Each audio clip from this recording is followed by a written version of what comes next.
Good morning. My name is Tom Bardwell. I'm one of the community managers at GSK Supplier Exchange. Thank you for joining us this morning, or this afternoon rather. I'm just waiting for a few more people to join the webinar, so we will commence shortly.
Good morning, good afternoon rather. Let's make a start. Thank you for joining us today for our webinar on marketing and selling energy efficiency. This follows on from our last two webinars, which we held earlier in the month, on making the business case for energy efficiency and stimulating behavioural change for energy efficiency. Both of these are available to view on the Supplier Exchange. This webinar today is the fourth of 5 webinars exploring the challenges and successes of carrying out an effective energy efficiency program, right from planning, creating the business case, through to implementation, reporting, and maintaining momentum. Today, we're actually joined by Barry Hurst, who is Energy and Sustainability Director from Schneider Electric's Energy and Sustainability Services team. He holds a degree rather in Design and Engineering, as well as an MBA. He himself has over 10 years of experience in energy efficiency and has spent the last 4 years working within Schneider Electric, helping global companies to improve their energy efficiency, including the delivery of the first private sector energy performance contract in the UK. Before we start the presentation, I just want to remind you that there will be time at the end for about 5 or 10 minutes to answer any questions you might have. If you do have a question, please could you submit them via the chat function on your panel, and we will look at them at the end. Alternatively, if you have a question which arises after the webinar, then please feel free to email me and I will respond. We'll also be uploading this particular webinar to the Supply Exchange, so you can watch it or share it with colleagues at a later date. Before we start, I just want to remind you that GSK does not endorse Schneider Electric or any other third party. So without further ado, I will now pass over to Barry for the presentation. Thank you very much, Tom, for the introduction, and good afternoon, everybody. Welcome to this fourth webinar in the series. So as Tom said, my name is Barry Hurst, and I'm going to be spending the next 20-25 minutes talking about energy efficiency, particularly how you can successfully market it internally and report to ensure that continued success for energy efficiency. As the tagline here on the front page says, energy efficiency does have a direct and very often a significant impact on a company's bottom line. So it's important to ensure that you market effectively internally to deliver and maintain that momentum. So over the next 20 minutes, we're going to be talking about, if I can get my screen to scroll, there we go, apologies for that.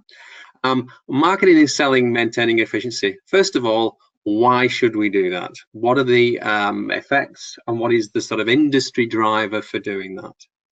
Then I'm going to talk very briefly about through a couple of case studies. One, how it can go wrong when you don't do this effectively. And then more importantly, I guess, what it looks like when you do it right.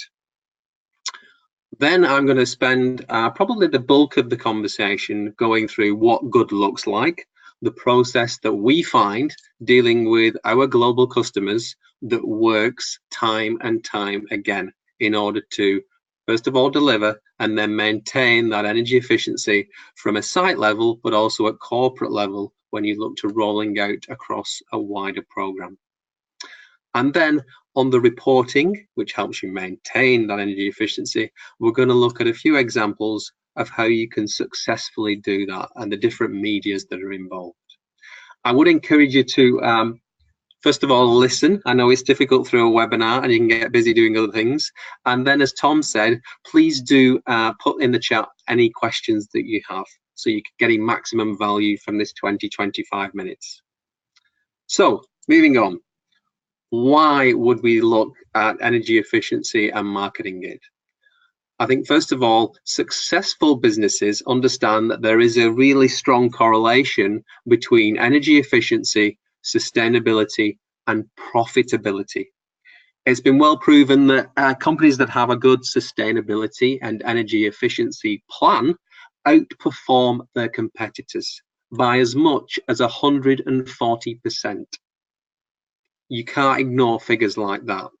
So the top statement here is really saying traditional measures of company value, like shareholder return, etc., might prove that you're performing now, but unless you've got a plan for the future, you may well struggle.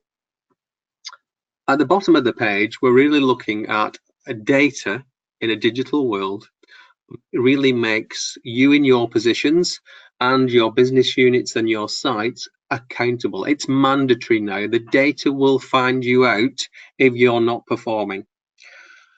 And to achieve growth without trust and responsibility, i.e. data and accurate reporting of that data, really is not effective. And we may have seen a few examples in the media recently with some large companies struggling because they're not achieving and concentrating on those areas. On a wider aspect, in today's global economy, you know, it's really vital that companies such as your own are looking at enterprise-wide cost management. If you're not doing that and not achieving savings by doing that, then you're not going to be able to achieve the growth and deliver the value that your clients, people like JSK, are really looking for. And these two bottom lines were taken from a supply chain article in terms of top tips for large companies to look at the supply chain and really drive growth via their efficient performance. And that really means, I guess, you guys on the phone here. So let's look at now as an example of doing this badly. This was a global client, a very large and well-known organization. And they contracted with Schneider Electric for doing energy audits. And they wanted to identify 15% of savings. through 40+ audits at their largest sites. And to be clear, these sites could be huge. Energy spend of tens of millions of pounds on some of the sites. They paid in excess of $840,000 for these audits, so that's a massive investment. And in return, identified $35 million of savings. So a significant opportunity there for improvement. But after a year of work, the company had accomplished zero energy savings, nothing, for an average spend of $230,000 per month. What went wrong?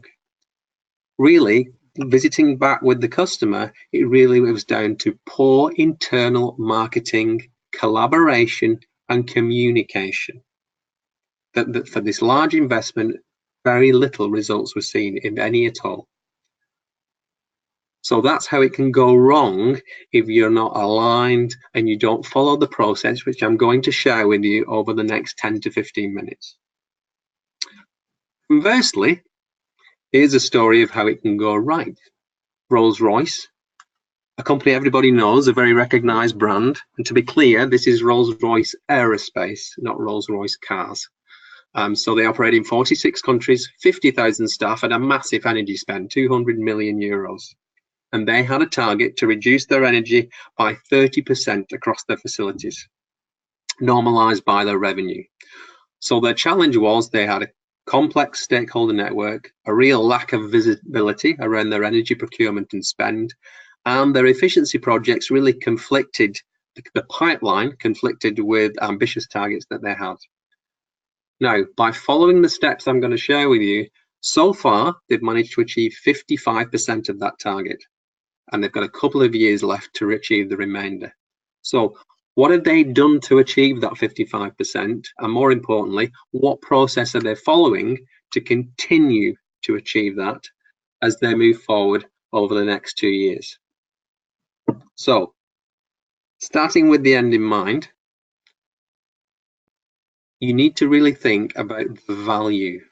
Why would anybody else in your organization, if you're tasked to deliver energy efficiency, care about what you're doing?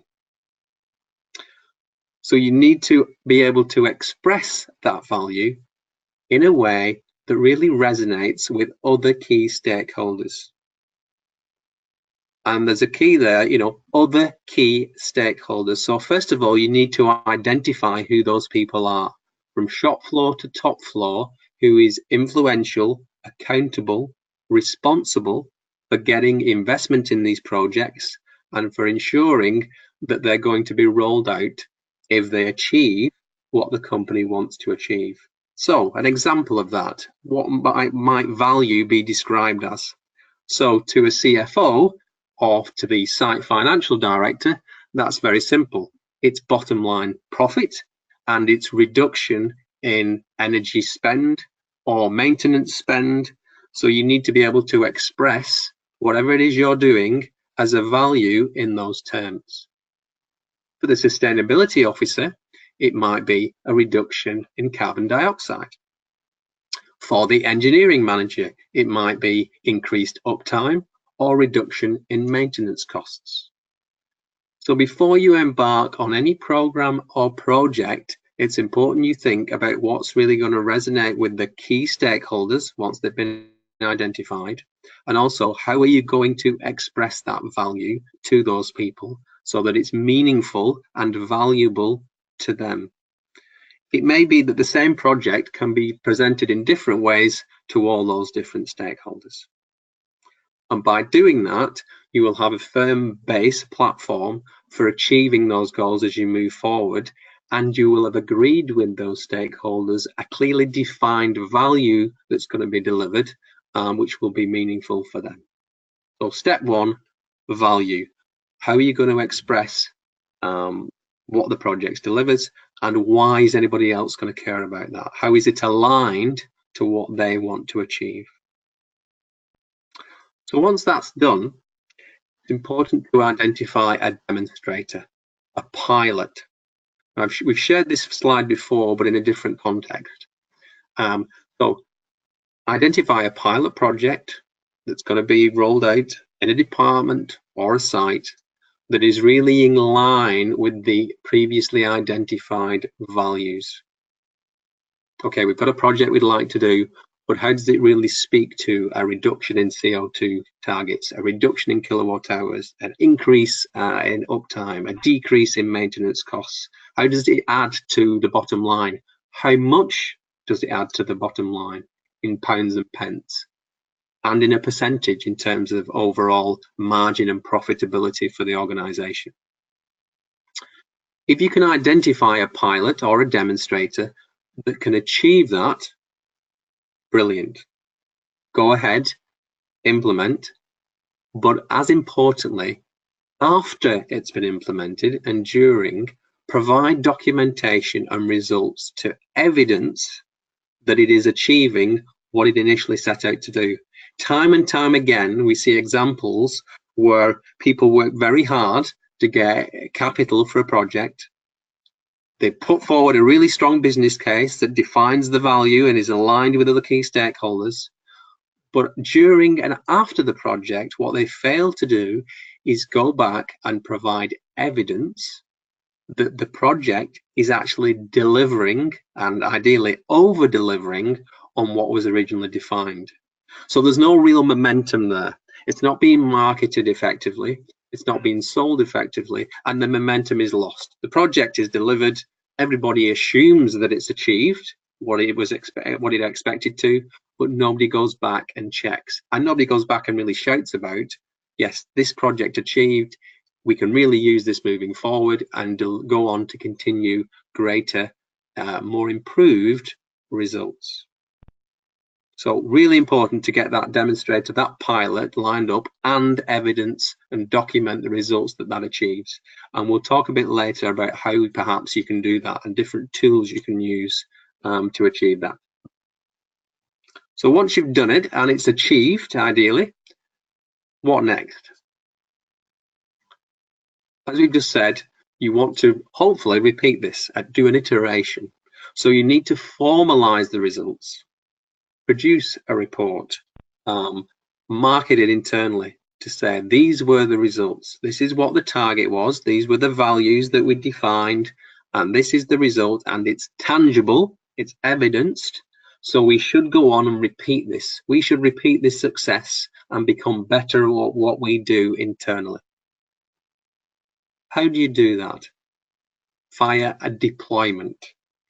So ideally what we recommend and what you should look for is what we term a packaged approach, so that any site, any stakeholder inside your organization can leverage what you've learned and achieve the same results. What do I mean by that? What's a good example of a packaged approach?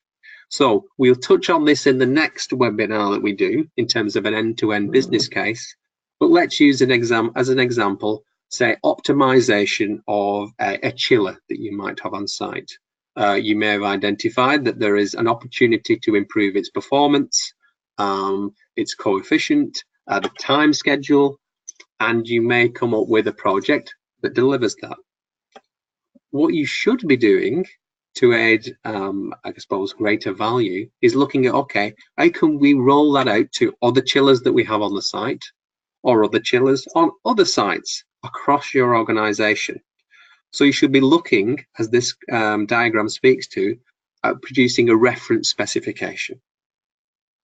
Otherwise, what would happen is you will procure for this project, and then if you want to do another project, you'll have to go through procurement again. Any of your colleagues that want to do it on another site will have to go through procurement again, and you'll have to go through specification, manufacturing, which preferred users would you like.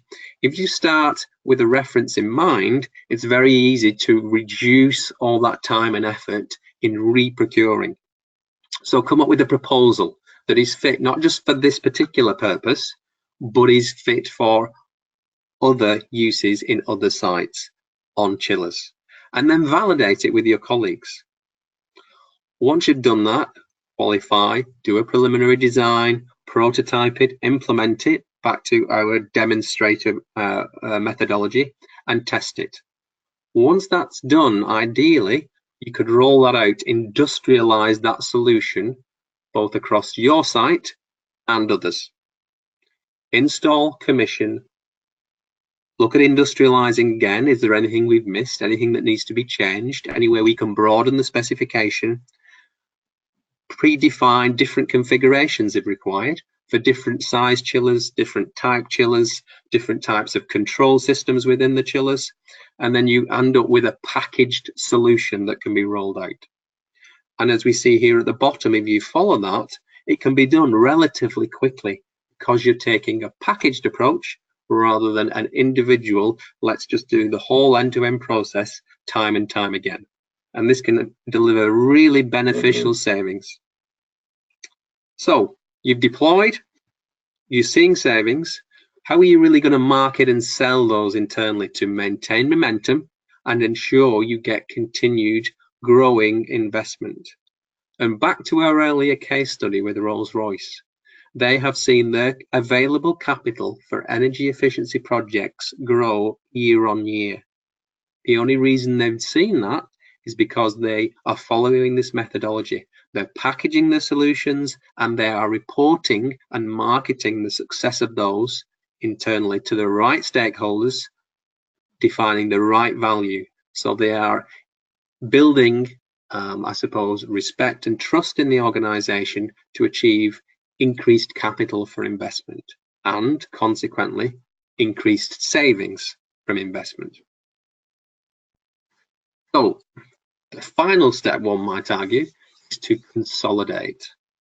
Follow up activities which really leverage the results you've achieved. You've worked hard to build the business case, identify stakeholders, define a value, deliver a pilot. So you need to get the benefit from all those activities and really leverage the results with central supervision ideally, and then local accountability in a business unit or a site to ensure that they're achieving. So we've got some examples on the left-hand side here of creating an action plan at a site level, creating a management plan at a corporate level that really work to delivering those values, aligning stakeholders, putting in place a concrete plan from start to finish. But once that's done, you should really be moving to some collaboration that produces some meaningful tools, using data, evidence, to support those actions and the future decisions across the entire life cycle of your energy efficiency program. So to build into a little bit more detail about different ways you can do that, software platforms are a great way of doing it.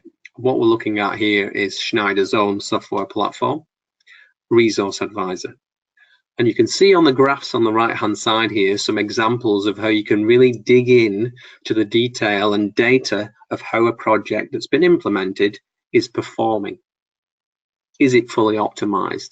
Is it achieving the results that you want it to? Is it achieving the increases in efficiency against the benchmark, which you should have done at the start of the project, to show and evidence that, yeah, this is a success? It allows you to monitor consumption and really identify any little anomalies. You know, if it's an optimization or an automation project, is it just changed? Is somebody, an operator, coming in and putting the control and process on hand manually, so that all your identified savings are being lost?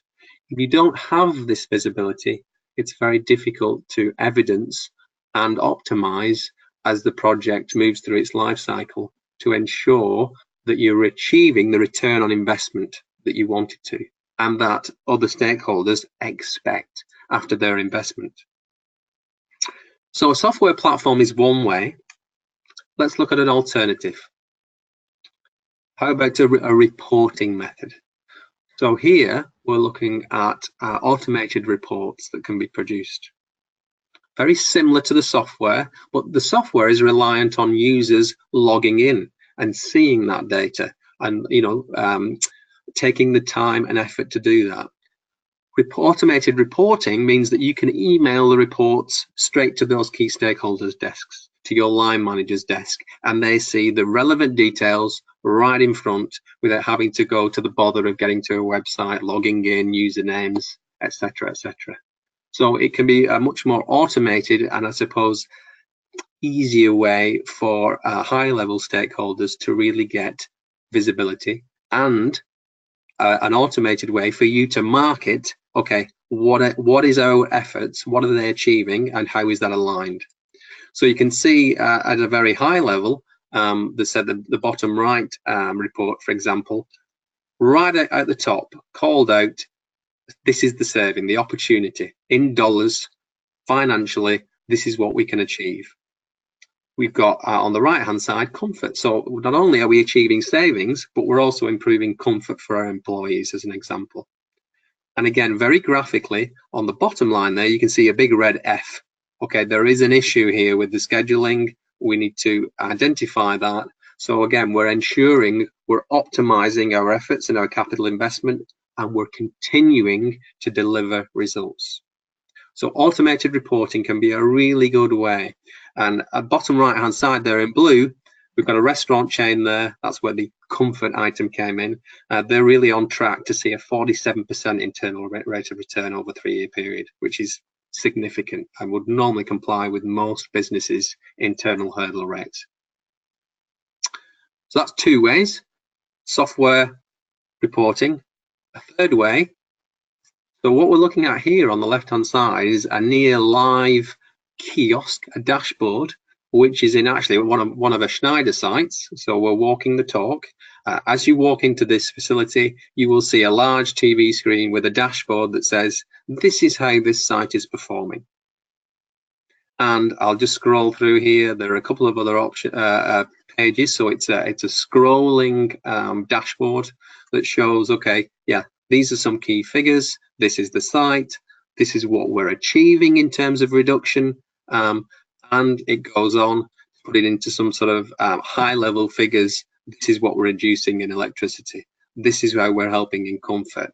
This is, you know, really the effort that we're doing to achieve and to create awareness on the site that, yeah, the investment is delivering. So this has quite a few different, I suppose, layered benefits.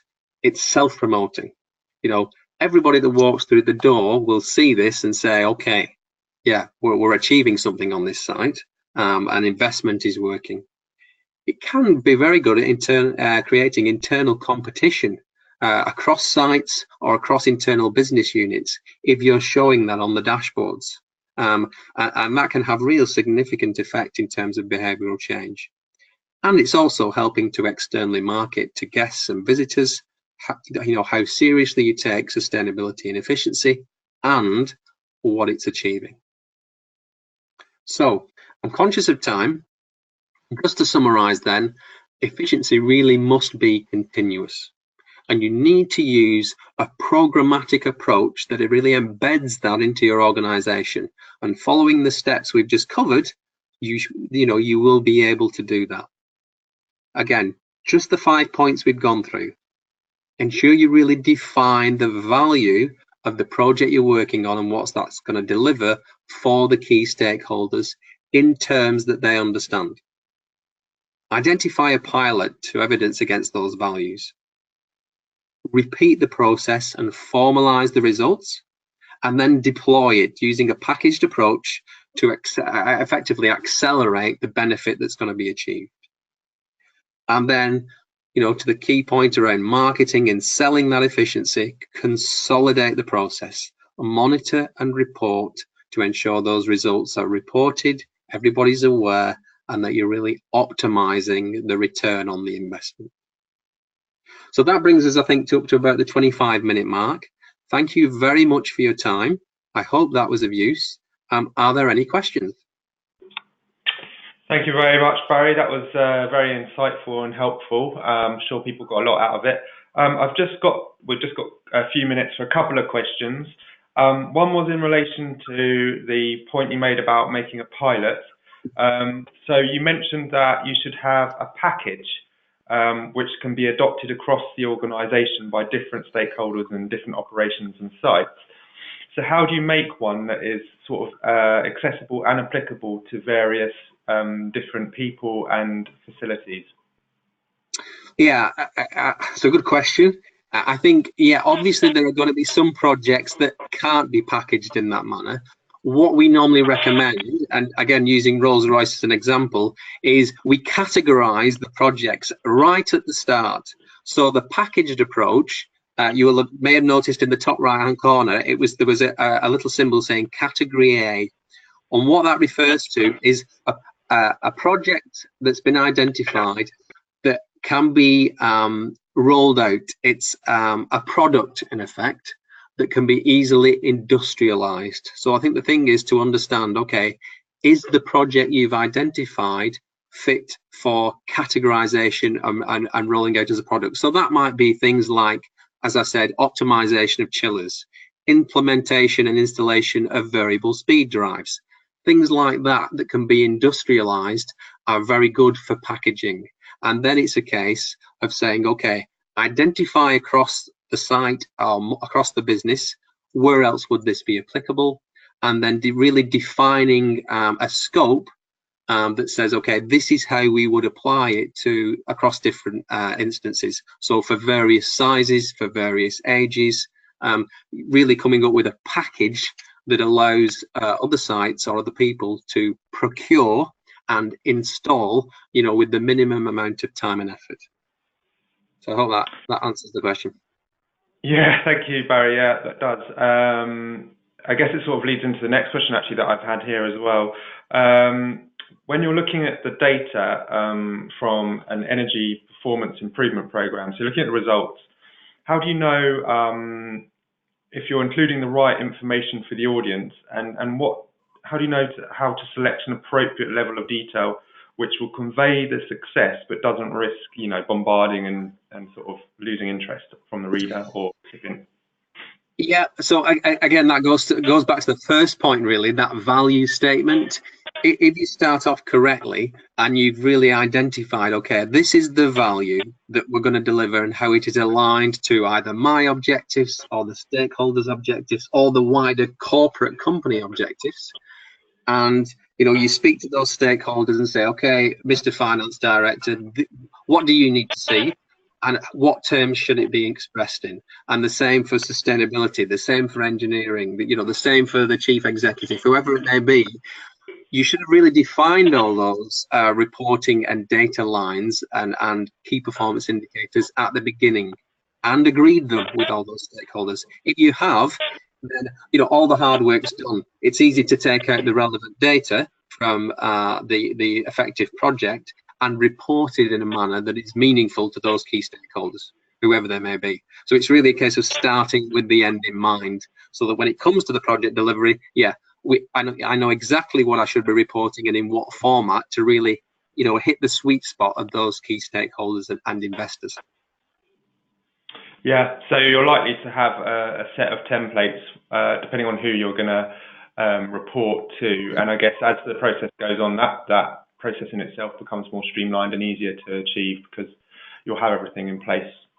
Exactly. Yeah, good. I think we've run out of time really, so all that remains is for me to thank you, Barry, for your presentation today. We've got a webinar next Thursday at the same time, 12 o'clock. It's the last one in the series, looking at a case study of the whole process of implementing an energy efficiency program.